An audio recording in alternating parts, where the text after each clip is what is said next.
నమస్తే, welcome to of the record. Telangana రాజకీయాల్లో ఇప్పుడు ఫిరాయింపు ఎమ్మెల్యేల అసంతృప్తి రాగాలు హాట్ టాపిక్ గా మారాయి. కారు దిగి హస్తం గూటికి చేరిన నేతలు ఇప్పుడు ఒక్కొక్కరుగా తమ గలం విప్పుతున్నారు. నిధుల కోసం మంత్రుల కాళ్ళు మొక్కాలా అంటూ మాజీ స్పీకర్ పోచారం చేసిన వ్యాఖ్యలు రాజకీయ వర్గాల్లో ప్రకంపనలు సృష్టిస్తున్నాయి. అసలు అధికార పార్టీలో ఉన్న ఈ నేతలు ఎందుకు తిరుగుబాటు చేస్తున్నారు? మున్సిపల్ ఎన్నికల ముందే వీరి టోన్ మారటానికి గల అసలు కారణాలు ఏంటి?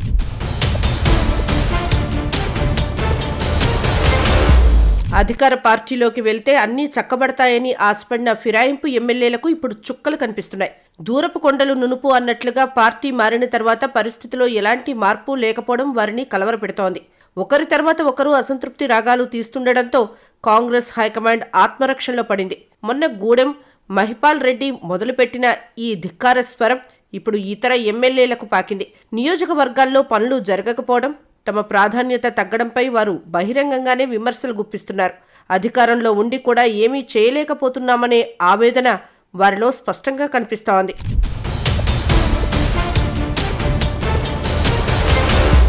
ఉమ్మడి నిజామాబాద్ జిల్లా సీనియర్ నేత మాజీ స్పీకర్ పోచారం శ్రీనివాస్ రెడ్డి చేసిన వ్యాఖ్యలు ఇప్పుడు పెను దుమారాన్ని రేపుతున్నాయి.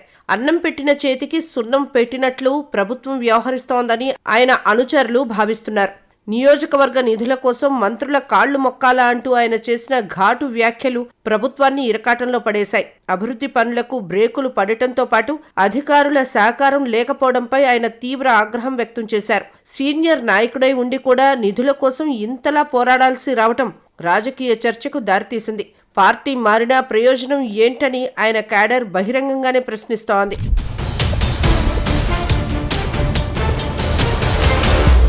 పటాన్చెరు ఎమ్మెల్యే గూడెం మహిపాల్ రెడ్డి తీరు ఇప్పుడు చర్చనీయాంశంగా మారింది.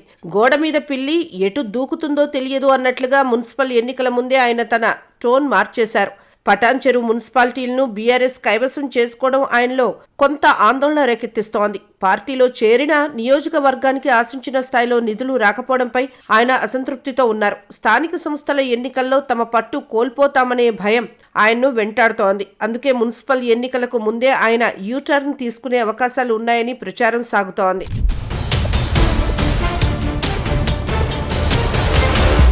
జగిత్యాల ఎమ్మెల్యే సంజయ్ కుమార్ కూడా ప్రభుత్వంపై తన నిరసనను వ్యక్తం చేస్తున్నారు. యావర్ రోడ్ పనుల విషయంలో జరుగుతున్న జాప్యంపై ఆయన అధికారులను నిలదీశారు. చేతులు కాలాక ఆకులు పట్టుకున్నట్లు పనులు అన్నీ ఆగిపోయాక మాట్లాడితే ప్రయోజనం ఏంటని ఆయన ప్రశ్నిస్తున్నారు. ప్రభుత్వం పట్ల ఆయన చూపిస్తున్న అసహనం పార్టీ వర్గాల్లో కలకలం రేపుతోంది.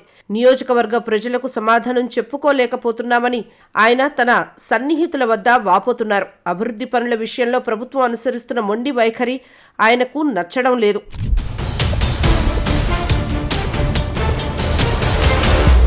గద్వాల్ ఎమ్మెల్యే కృష్ణమోహన్ రెడ్డి కూడా గట్టు లిఫ్ట్ పనుల విషయంలో తీవ్ర అసంతృప్తితో ఉన్నారు. నిధుల కేటాయింపులో వివక్ష జరుగుతోందని, పనులు నత్తనడకన సాగుతున్నాయని ఆయన మండిపడుతున్నారు. కుండ పగిలే వరకు దేవుడి మహిమ తెలియదు అన్నట్లుగా ప్రాజెక్టులు ఆగిపోతుంటే మౌనంగా ఉండలేమని ఆయన స్పష్టం చేస్తున్నారు. నియోజకవర్గ రైతుల నుంచి వస్తున్న ఒత్తిడిని ఆయన తట్టుకోలేకపోతున్నారు. పార్టీ మారిన తర్వాత తమ నియోజకవర్గానికి ప్రాధాన్యత తగ్గడంపై ఆయన ఆవేదన వ్యక్తం చేస్తున్నారు. ప్రభుత్వ పెద్దలు తమను పట్టించుకోకపోవడంపై ఆయన నిరసన స్వరం పెంచుతున్నారు.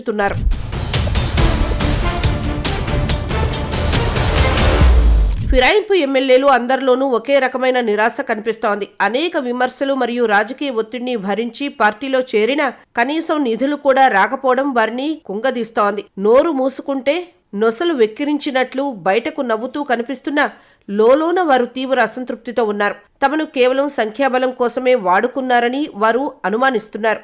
తమ వెంట ఉన్న కార్యకర్తలకు పనులు ఇప్పించలేక, వారిని కాపాడుకోలేక ఎమ్మెల్యేలు ఇబ్బందులు పడుతున్నారు. ఈ పరిస్థితి ఇలాగే కొనసాగితే భవిష్యత్తులో రాజకీయంగా నష్టపోతామని వారు భావిస్తున్నారు.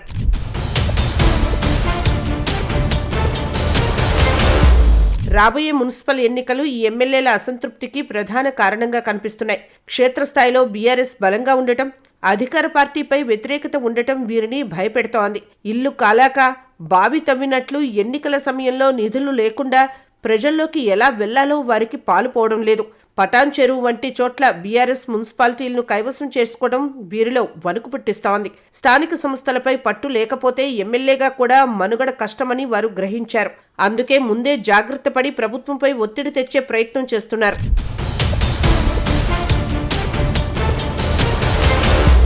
చాలా చోట్ల ఫిరాయింపు ఎమ్మెల్యేలకు అధికారుల సహకారం కరువైందనే వార్తలు వస్తున్నాయి.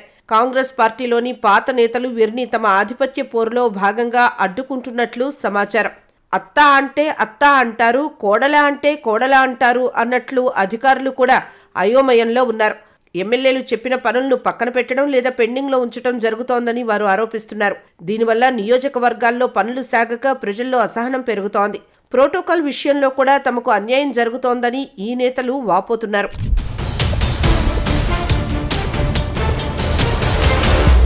కొందరు మంత్రుల తీరు కూడా ఈ ఎమ్మెల్యేల అసంతృప్తికి ఆజ్యం పోస్తోంది. నిధుల కోసం మంత్రుల చుట్టూ తిరగాల్సి రావటం, వారి అపాయింట్మెంట్ కోసం వేచి చూడటం అవమానంగా భావిస్తున్నారు. కాయ కాస్తే గాని రుచి తెలియదు అన్నట్లు మంత్రుల నుండి సానుకూల స్పందన రాకపోవడంతో ఎమ్మెల్యేలు విసిగిపోయారు. కేవలం తమ నియోజకవర్గాలకే నిధులు మళ్లించుకుంటూ తమను పట్టించుకోవడం లేదని వారు బహిరంగంగానే విమర్శిస్తున్నారు. సీనియర్ నాయకులు సైతం జూనియర్ మంత్రుల వద్ద విన్నపాలు చేసుకోవాల్సి రావటం వారి అహాన్ని దెబ్బతీస్తోంది.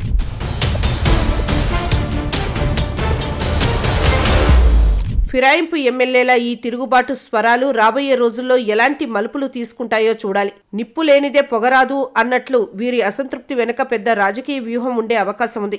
ప్రభుత్వం గనుక స్పందించి నిధులు విడుదల చేయకపోతే ఈ నేతలు మళ్లీ సొంత గూటికి చేరే అవకాశాలు లేకపోలేదు.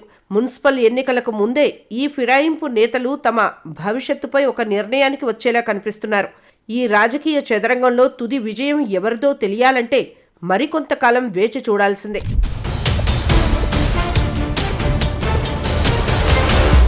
అధికారం కోసం పార్టీ మారిన నేతలు ఇప్పుడు నిధుల కోసం అగచాట్లు పడుతున్నారు. వారి అసంతృప్తి రాగాలు ప్రభుత్వానికి హెచ్చరికల్లా మారతాయా, లేక వారు మళ్లీ యూటర్న్ తీసుకుంటారా అనేది ఆసక్తిగా మారింది.